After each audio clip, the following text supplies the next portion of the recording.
Hello friends, how are you? I hope you all are safe at home.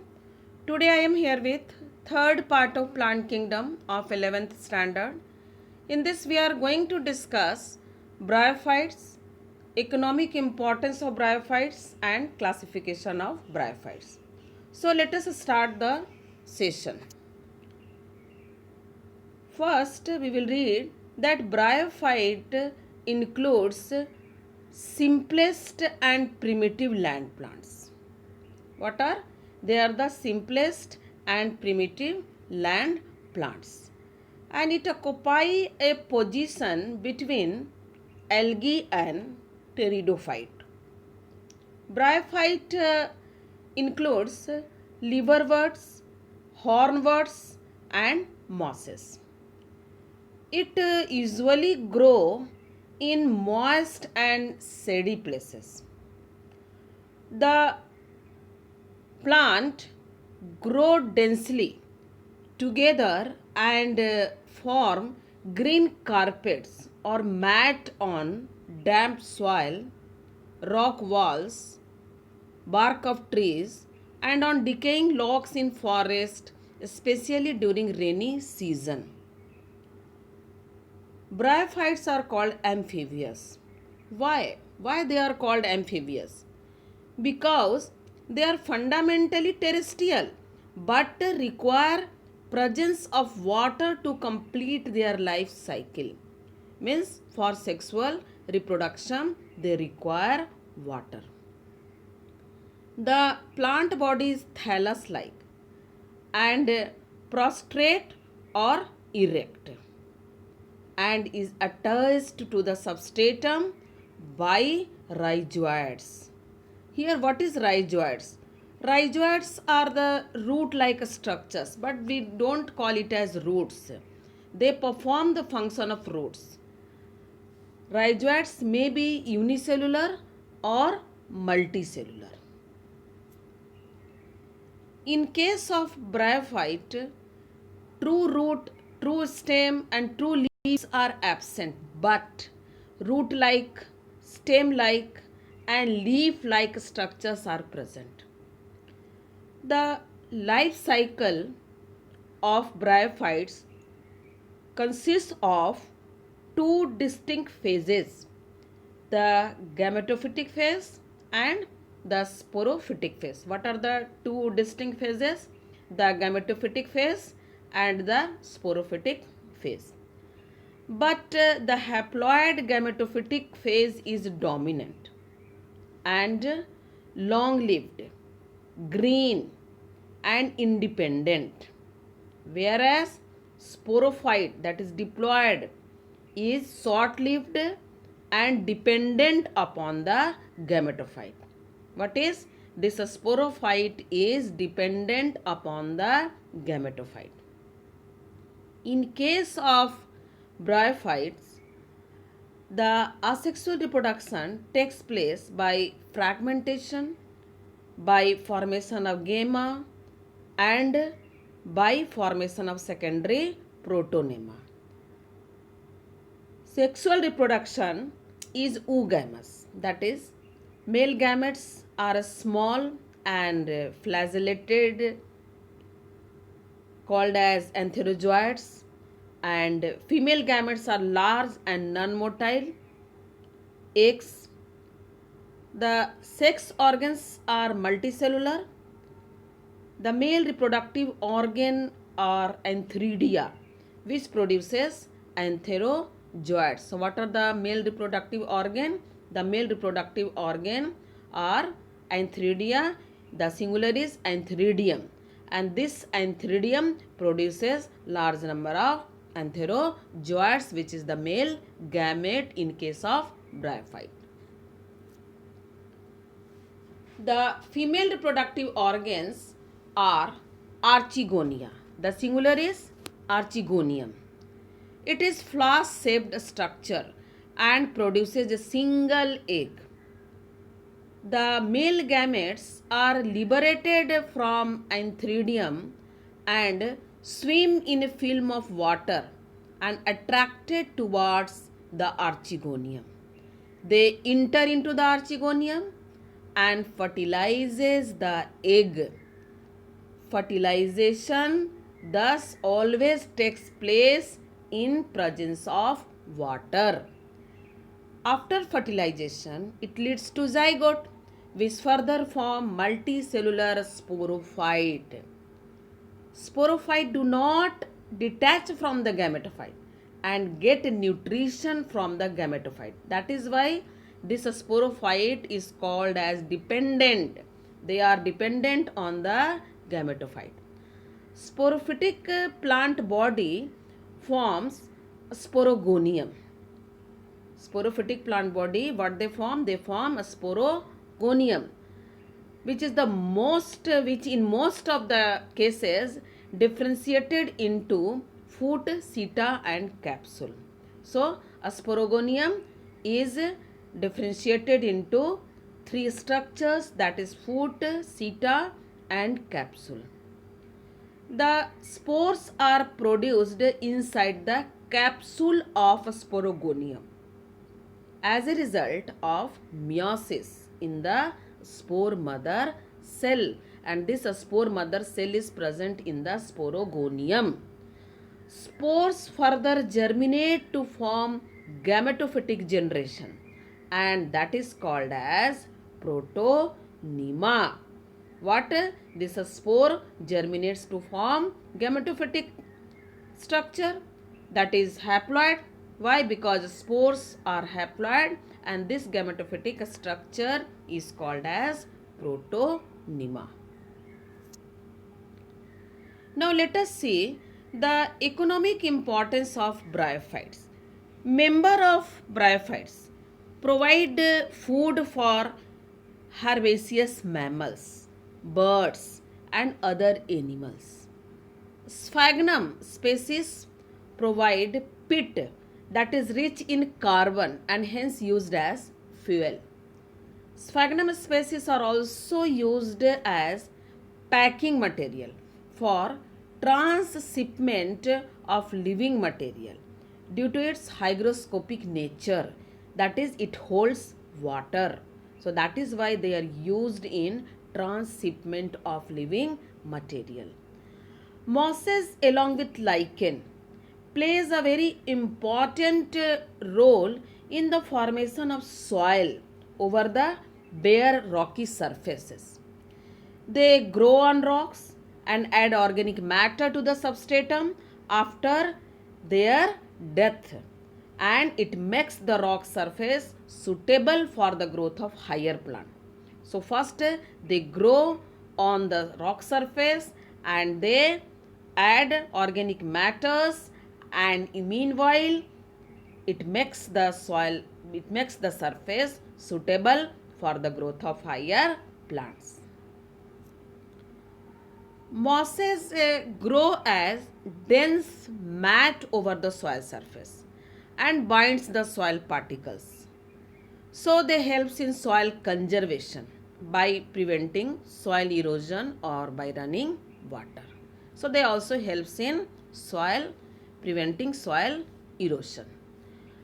Mosses are used by gardener in nursery during grafting process. Certain bryophytes are used to obtain a number of antibiotic substances. Some have medicinal value also. For example, the tea prepared from Polytrichum commune is used to dissolve kidney and gall stones. So you can see that how they are economically important. Now the next topic is about classification of bryophytes. Bryophytes are generally classified into three main groups. What are the three main groups? Liverworts, hornworts and mosses. So we will discuss here one by one. First is about liverworts. They belongs to Hepatocopsida. What is Hepatocopsida? They grow in moist and shady places. Where they grow? They grow in moist and shady places like bank of streams, marshy ground, damp soil, bark of trees, deep in the woods. Plant body of liverbirds is thyloid and dorsi-ventrally flattened, leaf-like, and gives the appearance of lever. So that is why it is called as lever birds. The leafy members have tiny leaves like appendages in two rows on the stem like structures. As far as reproduction in liver birds is concerned or considered, asexual reproduction takes place by fragmentation of thallus or by formation of gyma. Gyma are multicellular green and biconvex lens-shaped body produced in gyma cup. They detach from the gyma cup and germinate to form new plant.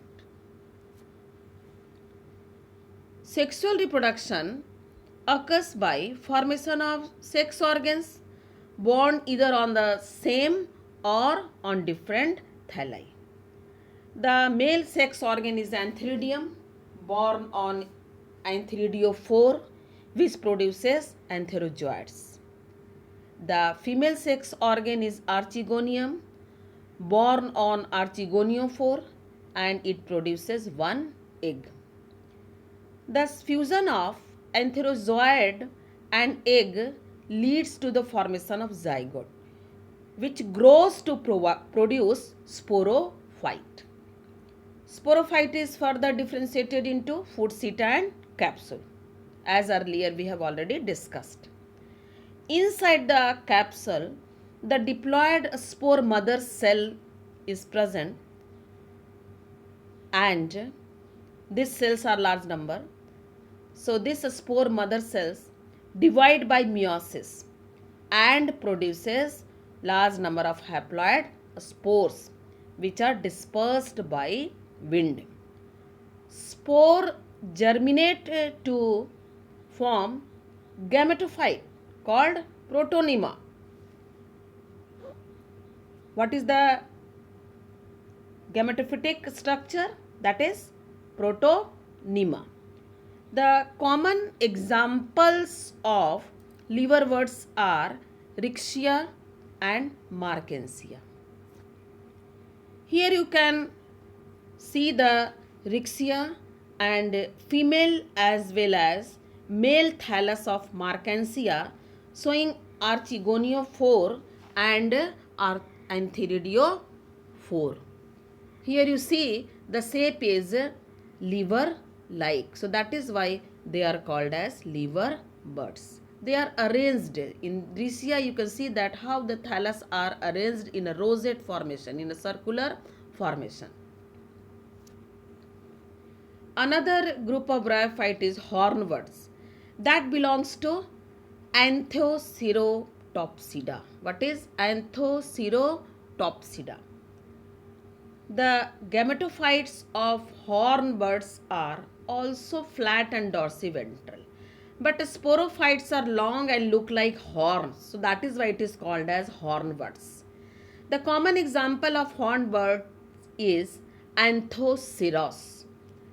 The capsule of Anthoceros is long and grows by means of basal meristematic zone, and it dehisces basipetally by two valves and so hygroscopic twisting. In this figure you can see Anthoceros, in which you may observe splitting of mature sporogonium into two halves to release spores. Now let us see the characteristic features of mosses that belongs to Bryopsida. In mosses, the gametophytic plant body is leafy axis developed from a spore and is called protonyma. Protonyma is a creeping green branched and filamentous stage, and it is the first stage. The second stage is the leafy stage that develops from the secondary protonema as a lateral bud. Secondary protonema consists of upright, slender axis bearing leaves which are spirally arranged. Secondary protonema are attached to the soil by multicellular and branched rhizoids. Secondary protonema bears the sex organs. In mosses, vegetative reproduction is by fragmentation and budding in secondary protonema. Sex organs, that is Antheridia and Archegonia, are usually born in groups at the apices of reproductive branches. Antheridium form antherozoites and Archegonium forms an egg. Antherozoites is the male gamete and egg is the female gamete. Fusion of male and female gamete leads to form zygote, where it develops into a sporophyte having foot, seta and capsule. In capsule, spores are formed by meiotic division, and common example of mosses are Funaria, Polytrichum, Sphagnum, etc. In this figure, you may observe Funaria and Polytrichum. It is the figure of Sphagnum. Here you may observe the gametophyte and sporophyte of Funaria and gametophytic phase of Sphagnum. So here you can see in the gametophytic stage, here it is attached to the substratum, and sporophytic form is attached to the gametophyte. It is depending, and the sporophyte is differentiated into foot, seta and capsule. So this is all about today's session. Thank you. For any kind of doubts, please write your question in comment section.